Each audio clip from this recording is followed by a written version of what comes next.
6 წლის შემდეგ რუსთაველის გამზირზე გამომძიებლები რამდენიმე საათის განმავლობაში ცდილობდნენ დაედგინათ, სწორად იყო თუ არა დაგეგმილი 20 ივნისის აქციის დაშლის ღონისძიებები. საგამოძიებო მოქმედებები დაზარალებულების მონაწილეობით ჩატარდა. მიზანი დანაშაულის სურათის აღდგენა და შესაძლო დანაშაულის ჩამდენ პირთა იდენტიფიცირება. გენერალურმა პროკურატურამ საგამოძიებო მოქმედებები სტრასბურგის სასამართლოს გადაწყვეტილების საფუძველზე ჩაატარა. დაადგინა კონვენციის მესამე მუხლის დარღვევა პროცედურულ ნაწილში და სახელმწიფოს დაავალა გარკვეული საგამოძიებო მოქმედებების ჩატარება.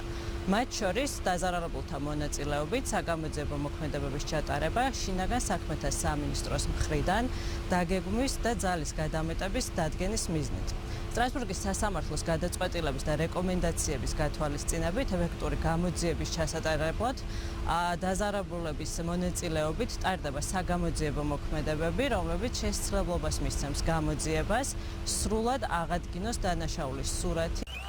რამდენად პროპორციული იყო ის სპეციალური საშუალებები, რომელიც 2019 წლის 20-21 ივნისს შინაგან საქმეთა სამინისტრომ აქციის დაშლისას გამოიყენა და ვინ გასცა ამ საშუალებების გამოყენების ბრძანება. კითხვებზე პასუხები ახლა გამოძიებამ უნდა გასცეს. გამოძიების შედეგებს ელოდება მმართველი გუნდი და შინაგან საქმეთა მაშინდელი მინისტრის პასუხისმგებლობაზე საუბრობს.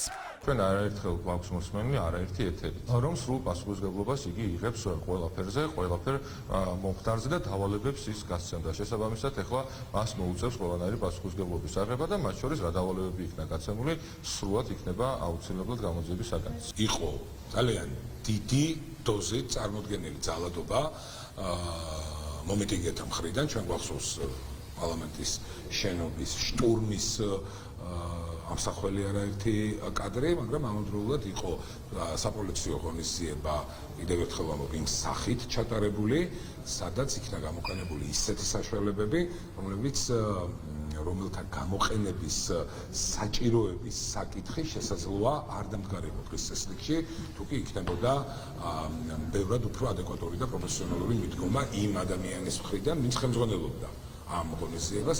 გახარიას პარტიაში კი აცხადებენ, რომ 20 ივნისის საქმესთან დაკავშირებით გიორგი გახარიას ყველაზე ნაკლები სანერვიულო აქვს. გახარიას თანაგუნდელები ქართული ოცნების ხელისუფლების პასუხისმგებლობაზე საუბრობენ. როგორც ჩანს, ოცნება მორიგ სიმულაციას ატარებს და ნამდვილად კობახცეს არ გაუჭირდება ამ სიმულაციის ჩატარება, ვინაიდან საზოგადოებას ძალიან კარგად ახსოვს, თუ როგორ თბილად უმასპინძლა გავრილოს ჭიქით ხელში და როგორ ჩასვა ის თავმჯდომარის საوردელში. მე ვფიქრობ, რომ გიორგი გახარიას ყველაზე ნაკლებად აქვს სანერვიულოდ საქმე.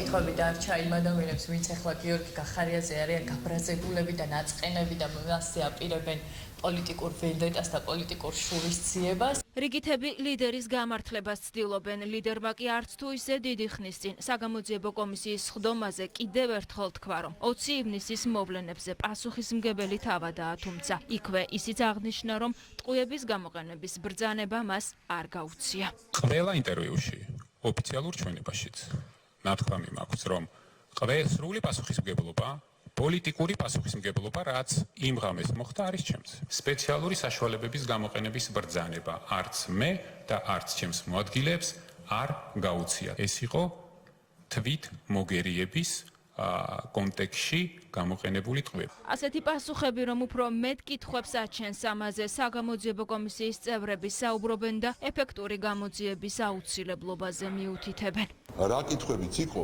უფრო გაამრავლა. არათუ პასუხები გასცა.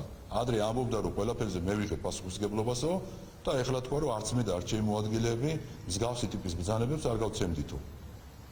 ანუ რეალურად პოლიციელებს შეაწმინდა ხელი. ადამიანის უფლებათა ევროპულმა სასამართლომ გადაწყვეტილება 2019 წლის 20-21 ივნისის აქციის დროს დაზარალებული მოქალაქეების საჩივრების განხილვის შემდეგ მიიღო და სახელმწიფოს დამატებითი საგამოძიებო მოქმედებების ჩატარება დაავალა. ადამიანის უფლებათა ევროპულ სასამართლოში მომჩივანი 26 დაზარალებულია.